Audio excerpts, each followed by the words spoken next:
Hello and welcome to Guns and Gear. And if you folks remember last year, I made a video about cutting down this daggone petrified oak tree here. At any rate, I used that big tomahawk that I had and a bolo knife that I had. At any rate, what I didn't use on that trip for firewood, I'm going to process some of that now. Now, since this tree is already down, one of the simplest ways of cutting this wood into usable sizes is with a saw. All right, and I've got 3 bow saws right here that I want to go over with you guys and talk a little bit about. The first one in the camouflage package is a Wyoming Saw, and the one in the middle is a new one that I just got. This will be the virgin testing of that. And the one on the end in the black here, that's a Trailblazer, and that's really popular with a lot of folks that camp and backpack and things of that nature. So we're going to give you a little bit of a look at the 3 of them, and you know, watch me saw some really hard oak, and y'all can make a decision for yourselves if that's what you're kind of looking for. All right, let me go ahead and get set up for that. Hello and welcome to Guns and Gear.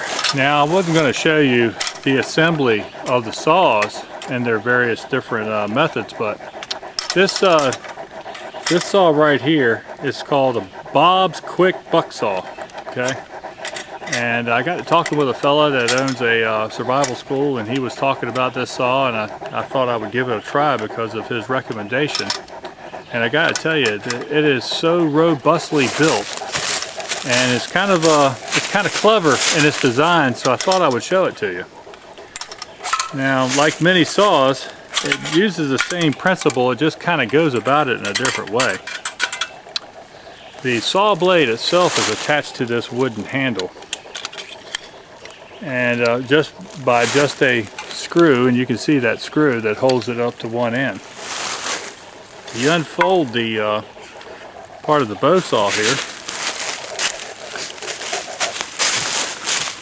like so, and simply it's got a bolt and a nut attached on one end, and you just kind of feed this in there, feed this into this groove, and you can see that. And then you just use the cam action of the wooden handle to bring it down, to tighten it up. And that really tightens this saw up really well. And I'll show you in a comparison, this saw as compared to that Trailblazer or Sawvivor is so much more robust and is still extremely lightweight, that this really makes for an excellent pack saw. Alright, so I thought I'd show that to you real quick. Now I'll show you this saw as it looks with the other one. Now here's the 3 saws as they sit next to each other to give you an idea about their size. And yes, they're different size saws, but I also wanted to show you the construction a little bit.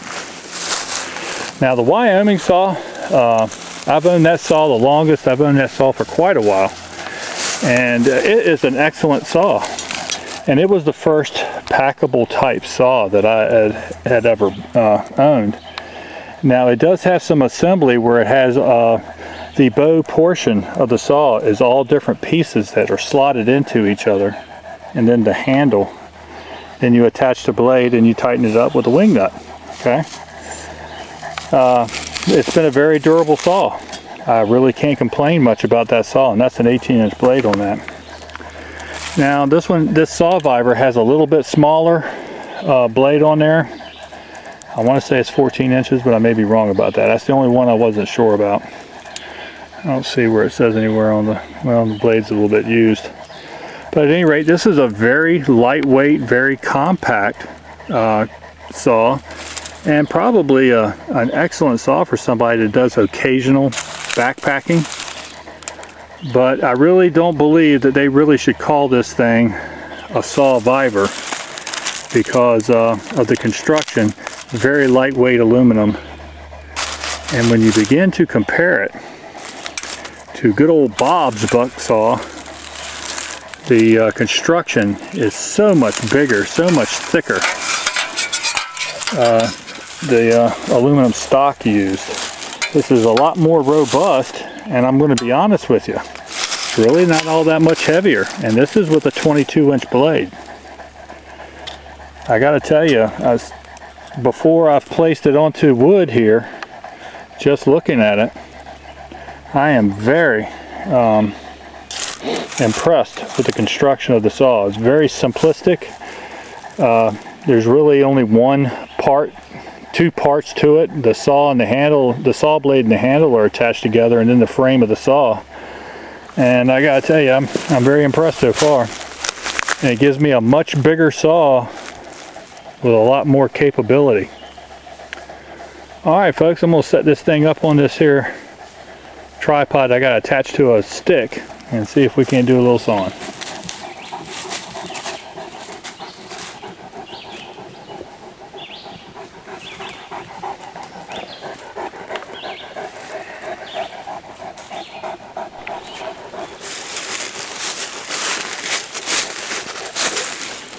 Alright, first saw I thought I'd start with is the Wyoming saw. Like I've said before, this is the saw that I've owned the longest. It uses an 18-inch blade, and I've used this on a lot of trips, both camping and backpacking types of trips, and it really has performed well for me so far. So I thought I would show this saw first. And once again, this is very seasoned oak. It's very hard wood.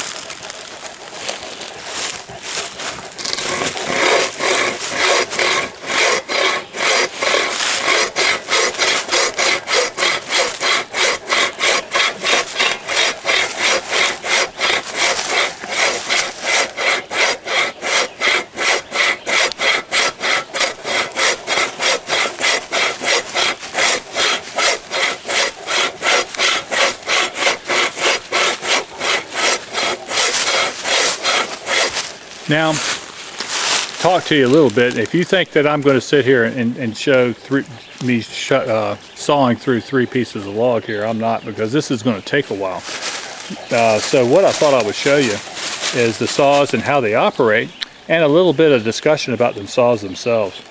Now, I really like the construction of the Wyoming saw. It's very robust, but this saw, because of this bolt right here, the blade sometimes can turn.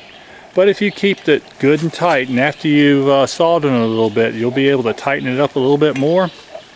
It stays pretty much together, and it does a pretty good job. Because you don't want the blade turning inside here while you're sawing, because it changes the angle. Okay, you want to make as straight a cut as you can, because the shortest distance between 2 points is a straight line. So you want to make a straight cut as well as you can, and sometimes that can be difficult with a bow saw. But this is a very good saw.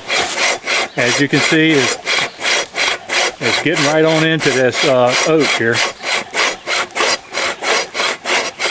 with pretty much minimal effort. As long as you can stay straight, the blade is traveling straight, then you won't have it binding up like you have sometimes. Another thing that I'll say about when you're using saws like this is to try not to force it. You know, you can expend a lot of energy trying to force these saws and get them to work. But if you just take your time in the beginning and get a nice, good, straight cut going, it makes it a lot less easier. It won't be as much resistance against the wood from abrasion, okay? It'll just slide up and down. And let the saw do its job. The saw will work just fine, and you can decrease some of the effort that you make with the saw blade. Okay? Now let me grab one of the other ones. I'll bring them both over here.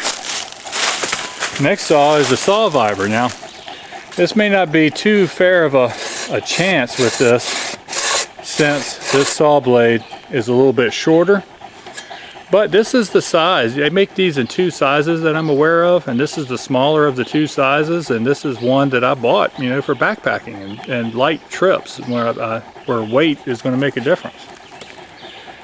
Now the construction of this thing, as I alluded to before, isn't as robust, but still it does a pretty good job. The problem that I've had with the Sawvivor is it just can't seem, and it's already starting to loosen up, it just can't seem to hold the blade stiff enough and straight enough.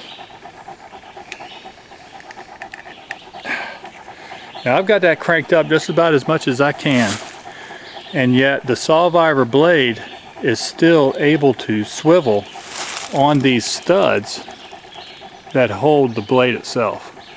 You can see how they wobble back and forth a little bit, and that makes it very difficult when you're dealing with hard wood. Now if you were sawing, you know, pine and a softer wood, things of that nature, it's really not that much of a big deal. But when you start trying to cut big wood and hardwood, then it does make a big difference. See, it's not as firm.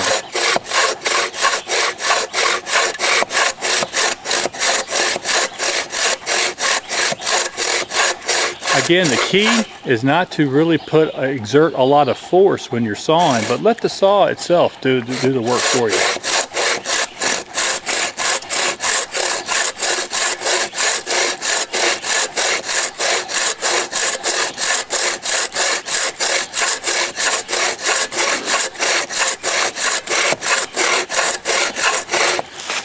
The advantage of a small saw like the Sawvivor here is that it packs easily in your pack. Okay. The disadvantage of the shorter blade is you have to make many more saw strokes. So that's things that you have to weigh out. I wouldn't be practicing messing with wood really this big or too often with a saw of this length, and it doesn't matter who the manufacturer is, because you'll be exerting a lot more energy and back and forth strokes with the shorter blades.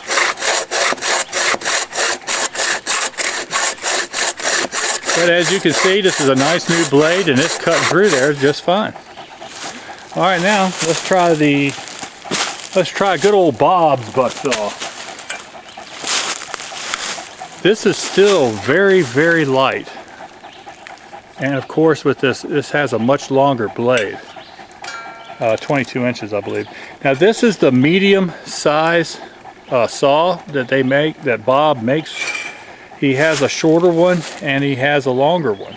So this blade's a little bit thicker too, so it's having to work a little bit to even get in here and get started.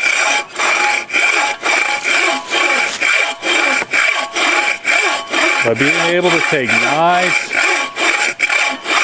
even, and use as much of the saw blade as you can,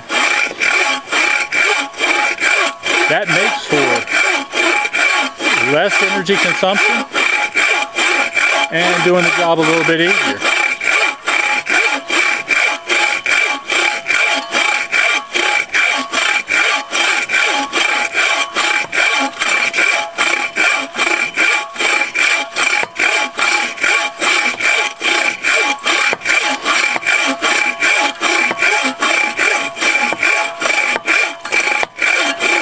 This is really getting right on through there. Now this is a new saw, so therefore it's a new blade, and I expect it to cut well.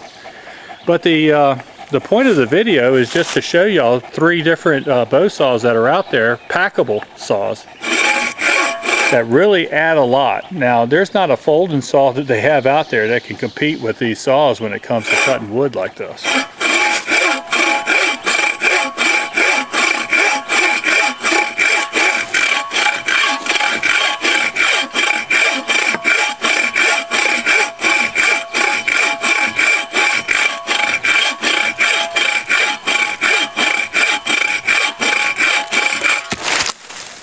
Wow, that really sailed through that pretty good. pretty easily. Again, it has an advantage of the 22-inch long blade.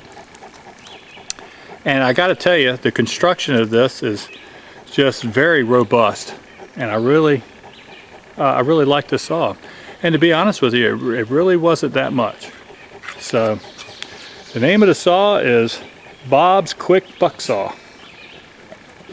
Bob Dustrude's Quick Buck Saw. And the rotating handle has kept this blade. There is no play in this blade whatsoever. And even when I'm putting force against it, all I'm doing is bending the blade itself. The blade itself is not wiggling at all. So I think this is a much better design than the Blazer Sawvivor type saws, and even the Wyoming Saw that I really have enjoyed using over the years. Alright folks, well that's going to be my video. Thank you for watching as always, and remember to shoot straight on the range and in life. Thanks.